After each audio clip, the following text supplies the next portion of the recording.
Good morning, Bucknutters. Welcome to the Bucknuts Morning 5 here on Monday, February 22nd, 2021.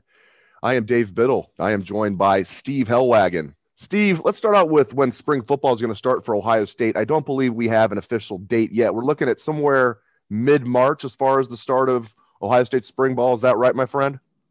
Yes, that's what it sounds like. Sounds like they want to condense this into 4 weeks. There is no spring break for Ohio State this year because of the COVID scheduling. They're doing 15 straight weeks, I guess, for the semester and then exams. So really, in the past, they've done 1 week of spring ball and then taken the week off for spring break and then come back and done 4 weeks of practices. So they'll have 15 practices in 4 weeks, roughly 3 or 4 a week. And the spring game will, although it's not really been set yet, will be in mid-April as well. So 4 weeks. And looks like that's the plan. They haven't announced anything yet, and we don't know anything about fans at the spring game. I know that's obviously the next big question, but really that's kind of immaterial at this point, given everything we've been through. You just hope that maybe we have some advances to where they're able to have limited capacity or perhaps even full capacity in the fall, but that's still a long ways off. We're just still here in mid to late February right now, so it's still a little bit early to make any kind of conjecture, but looks like there'll be a 2021 season as scheduled, and none of this waiting around till late October to start. They're going to practice in mid-March to mid-April, just like usual on spring practice. Yeah, you answered my next question about, fans at the spring game. I was going to tell everybody we don't know what's going on with that yet, but if I'm guessing, even if the numbers continue to get better as far as COVID, which they're definitely getting a lot better, I still don't see Ohio State having fans at the spring game. I hope I'm wrong. That'd be great. I do want to look ahead to the season before we look at actual spring storylines. I want to look ahead to the season as far as fans are concerned. I see no reason why they can't do what the Super Bowl did, or what even what the NFL did late in the season, where you were having like up to 12,000 fans at games. The Super Bowl had like 25,000 fans. Again, as long as the numbers get better, and maybe we'll be able to have full capacity. The NFL, to my knowledge, had zero issues, Steve. Everybody's social distance, everybody's masked up, and again, the Super Bowl, I think, had 25,000 people in Tampa. So hopefully, when we're looking ahead to the season, I think we're going to have fans in the stands in 2021. Yeah, you hope so. You hope it's as close to normal as possible. I think a lot of it's dependent on the vaccine rollout and within our society. And I saw a stat that between 10 and 15% of Ohioans have already been vaccinated. And I took that as a good sign, just maybe a month and a half into the vaccination. So I know that a lot of emphasis was put on first responders, medical personnel, teachers, and then elderly. So as they drop that age down, going forward, I'm in my 50s. I'm hoping to have it here in the next few weeks. So whenever that may be, but I'm just counting the days down to whenever I can go get it. But at any rate, just keep it good thought, and just know that it sounds like football is going to go off without a hitch, at least on the field for 2021. Yeah, it's looking good for sure. Again, though, I seriously doubt we're going to have fans in the stands for the spring game. We shall see. All right, main storylines for spring. I think there are 4 of them. Taking scheme out of the equation, I think defensive scheme's a big storyline too, but just looking at personnel, I think there's 2 on the offensive side of the ball and 2 on defense I'll be paying close attention to. Quarterback, running back, linebacker, cornerback. Let's start with offense. Let's start with quarterback. How do you see this shaking out with C.J. Stroud, Jack Miller, and Kyle McCord? I don't think we'll have an answer at the end of spring practice because there's no reason to have an answer. It could be apparent on the field. One of them could go out, let's say, in a public spring game setting that may be televised by Big Ten Network and just light everybody up and say, oh, that's our guy. But again, the coaches will look at the full 15 days of spring practice and have their thoughts on that. And then the guys will work all summer long with the wide receivers to build that rapport. So, we'll have to wait and see how that all goes. But I'm of a mind that it will not be decided probably until about 10 days, week to 10 days before that first game at Minnesota on a Thursday in late August, I guess is when that'll be. So my feeling is that's going to be to be determined. But I can't handicap the race because I've hardly seen any of these guys ever do anything. I mean, other than watching them throw during warmups before games, I mean, we've never seen Stroud or Miller do anything at Ohio State. I mean, Miller ran for a touchdown and mop up action in one game, and Stroud never got to throw a pass. So neither of them did. So it's kind of sight unseen. Every bit of spring practice we're going to get to see is something we're going to cherish, I'm sure, this spring, and we don't know how much of it that'll be. So we'll have to wait and see. Yeah, we got to see them run a little bit is what we got to see out of Jack Miller and CJ Stroud. Stroud had the long touchdown run against Michigan State. Yeah, that was one of the many disappointing things about the season being cut so short is you didn't have those cakewalk games where you're going to have extended playing time for young players. Those were just, those games were wiped off the board, unfortunately. And some of the games that should have been blowouts were not blowouts, like Rutgers. Michigan State was one of the few exceptions where Ohio State just took care of business and just blew the doors off of the team. And that was a game where they were depleted. Ohio State had, most of their offensive line out that game. All right. And real quick on quarterback, I'm on record. I think it's going to be CJ Stroud, but it won't surprise me if it's any of those guys. I mean, Kyle McCord he won the National Player of the Year award in high school football. I mean, that's how good Kyle McCord is. And he was handpicked by Ryan Day, and Jack Miller is another talented kid. So I wouldn't be surprised if any of those three young men win the job. I'm on record saying I think it'll be CJ Stroud. And I completely agree with you, Steve. There's no way Ryan Day is going to tell us who the quarterback is after spring. Ryan Day might know. I bet he will know, but we won't know. He will know, but we won't know. All right, running back. Again, how do you see this? Not necessarily after spring. How do you see this shaken out when the season begins? Do you think Travion Henderson has a legit chance of being the next J.K. Dobbins who comes right in and wins the job as a freshman? Do you think it's going to be running back by committee? Do you think it's going to be Master Teague, maybe Mayan Williams, Marcus Crowley, Steele Chambers? How do you see this shaking out? Oh, that's crazy. Master Teague's got the inside track. I think if he's healthy, he's their number one guy. I don't doubt that. And it's because of his durability, his ability to pass protect as needed, and just the intangibles, I think, as an upperclassman. But that isn't to say that a true freshman can't come in and take some carries and really impress people. And so Mayan Williams was a great changeup as a bullish type power runner last year. He kind of jumped to the head of the line among the backups after you got through the co-starters, who I kind of considered the co-starters, Trey Sermon and Master Teague. We all know how the whole thing kind of shook out with Teague getting injured and then missing a game because of a concussion, and Teague having to come back and play against Alabama when Sermon was dinged up on the first play. And so, I'm of an opinion that this is an embarrassment of riches for Ohio State at running back. I mean, when have you ever been 5 or 6 deep of guys that you think can all do something and really bring something to the table? We haven't really seen a lot of Crowley and Chambers, kind of been in and out of the lineup and different things. And maybe this spring will give those guys a chance to show what they can do as well. But to me, I think it's Teague, at least at the start, his job to lose. And then when they get into the season, and if one of these freshmen, let's say Travion Henderson is the one with the most buzz around him, pops off like a 60-yard run or something like that, and the offense really starts to take off, then maybe somebody steals that job at midseason. But I think it's Teague's job to lose at this point. Let's turn to the defensive side of the ball. Linebacker, Ohio State replacing 4 linebackers that were there for 10 years, each combined 40 years of Justin Hilliard and Pete Werner and Tuff Borland and Baron Browning. Just a slight exaggeration there.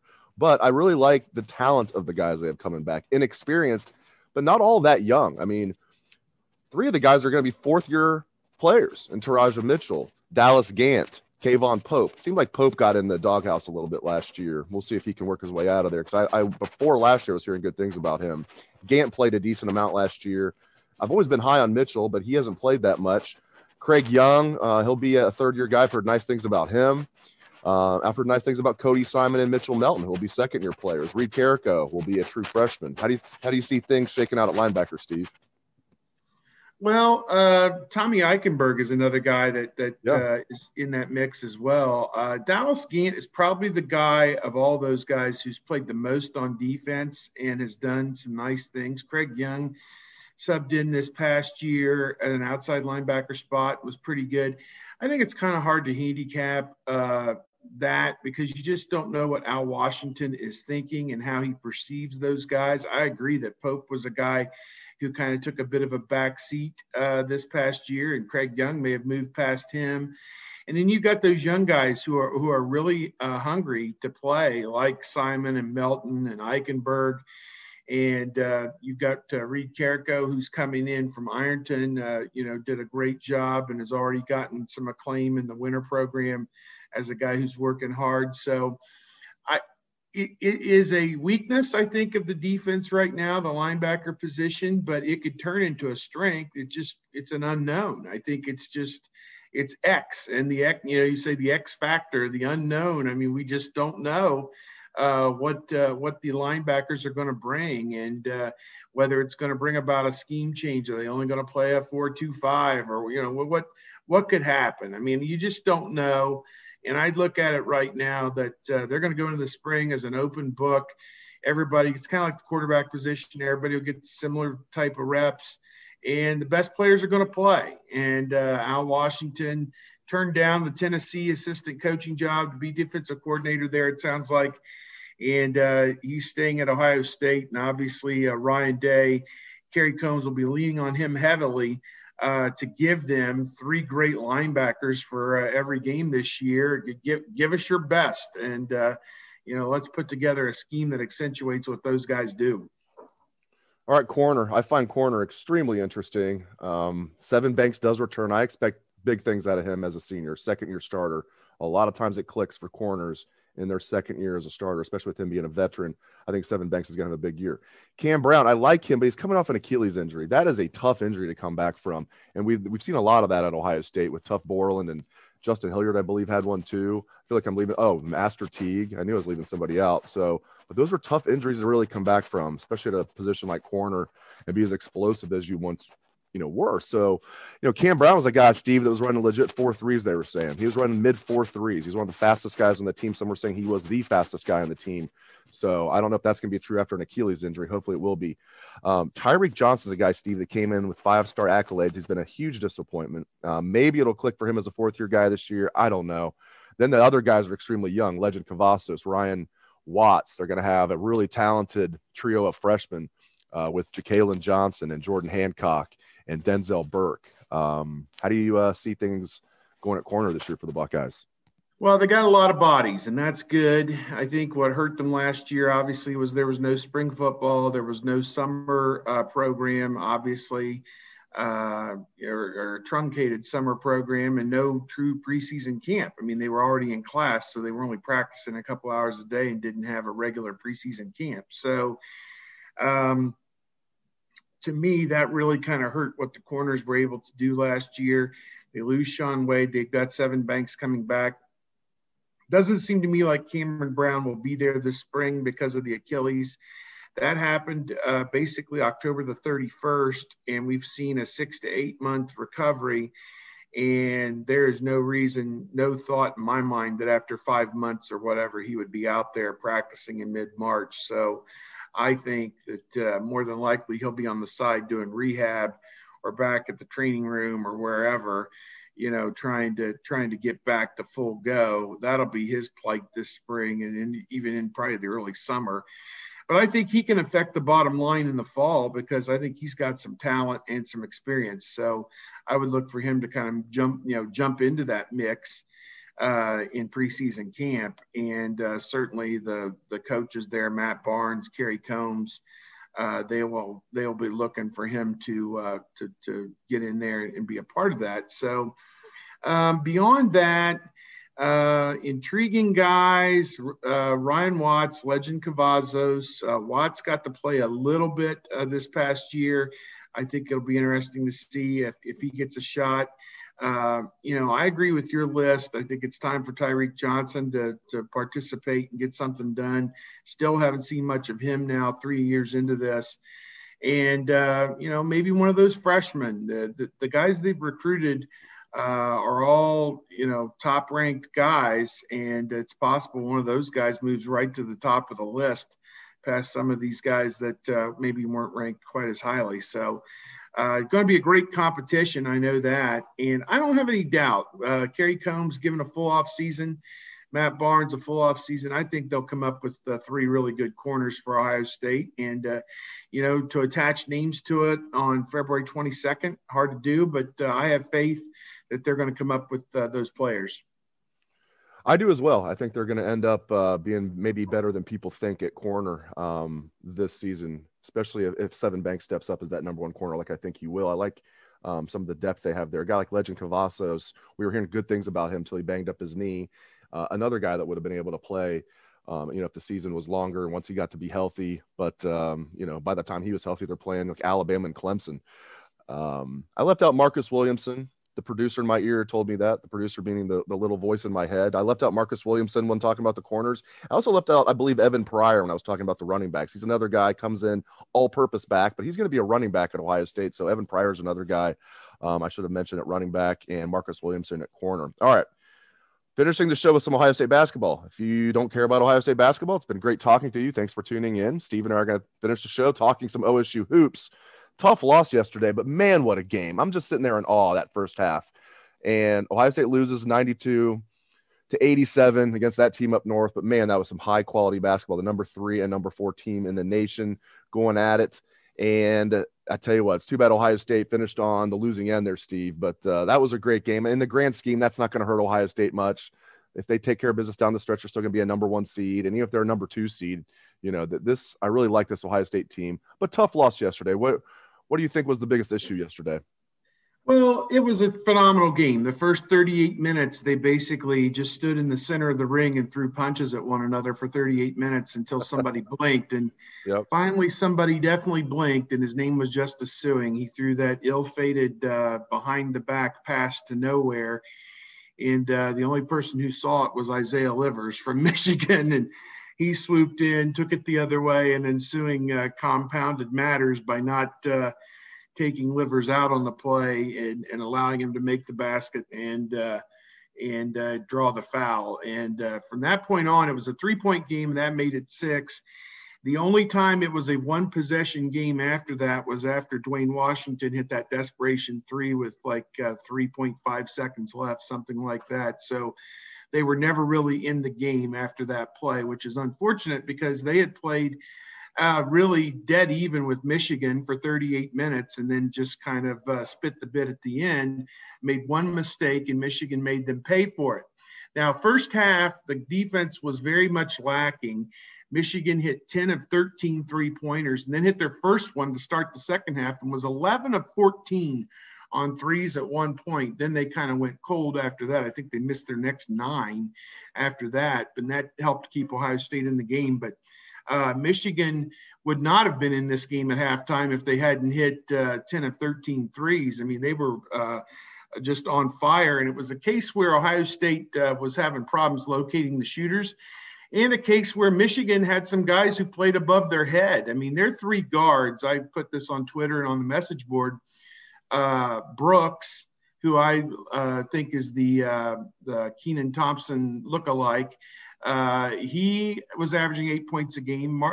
Mike Smith was averaging 8 points a game, and Chaundi Brown was averaging about 8 points a game. The 3 of them combined 25 points per game coming in. They combined for 37 points, and that's a 12-point above average performance for those guys, and that was huge. Obviously, then in the second half, when they cooled off on the 3-point line, it was the center, Hunter Dickinson, who I think everybody was scared of, who bears a striking resemblance to our friend David Briggs, the columnist from the Toledo Blade. Who is 6'8" in his own right. I was going to say they're about the same height, too. About the same height, too, yes. Hunter Dickinson had almost an out-of-body experience in the second half. He had 16 points of his 22 in the second half, 9 rebounds. And Kyle Young and E.J. Liddell just really struggled. And, of course, again, 6'7", 6'8", going against the 7'1" guy, he can just see right over them and was flipping the hook shot in and everything. So had a couple nasty dunks, too. They found him. A couple times the game got a little scattery, and Michigan when in doubt, just throw it up for the big guy. And he caught it and dunked it a couple of times, and Ohio State couldn't do anything about it because they don't have a rim protector. Even a Caleb Wesson would have done pretty good to keep him away from the rim a little bit with his size and girth had he been there. But again, another game where they just missed that presence. It happened against Minnesota with Liam Robbins. It happened twice with Purdue with Travion Williams. And now a fourth loss basically predicated because you didn't have the 6'10", 6'11" rim protector. And, if this, again, kind of caught in a situation with Caleb Wesson going to the pros and recruiting foibles that have happened, Ibrahim Diallo, 6'10", 6'11", out with the knee injury. Could he have helped? He's still a little bit raw, but those three things, the turnover at the end, the threes they gave up in the first half, and Dickinson in the second half, those were the three things in my mind that really turned this game. Kudos to Dwayne Washington Jr., 30 points. He was 12 of 18 from the field and had 30 points on 18 shots. That's pretty economical in my way of thinking, especially when you hit 2/3 of your shots from the floor, and was very good behind the arc. And E.J. Liddell, 23 points, and he lured Dickinson out of the paint, hit three-pointers over him, and then when he got him out of the paint, was able to drive around him and get a couple buckets around the rim. So those two guys stood on their head. C.J. Walker played pretty well. A little bit of a no-show game, though, for Justin Arns. He was held scoreless. First time he's played 10 minutes or more and not scored a point this year. Fourth time he's been scoreless, but the other ones he only played a few minutes. And then Justice Suing, I made a comment in one of our threads that they came out with an announcement at halftime that there was an all-points bulletin for Justice Suing because he no-showed in the first half. He had a three-point play in the second half and looked like he had a steal early in the second half. Looked like, he's going to be engaged. But that play at the end of the game, that was no bueno, as they say. And then Kyle Young, kind of a tough game for him, and Zed Key didn't get much accomplished either. And where I thought Ohio State's depth and bench would be the difference, it was Michigan's depth and their bench that won it for them. So hats off to Michigan. You hope we get to see it again, possibly in Indianapolis in a semifinal or championship game of the Big Ten tournament, or potentially maybe again in the Final Four somewhere down the line. But a lot of basketball yet to be played. That's right. Great stuff from Steve Helwagen. We covered a lot of ground on today's show. Thank you very much, Steve. Thank you to all of the listeners for tuning in. We appreciate that very much. Have a great day, Bucknutters.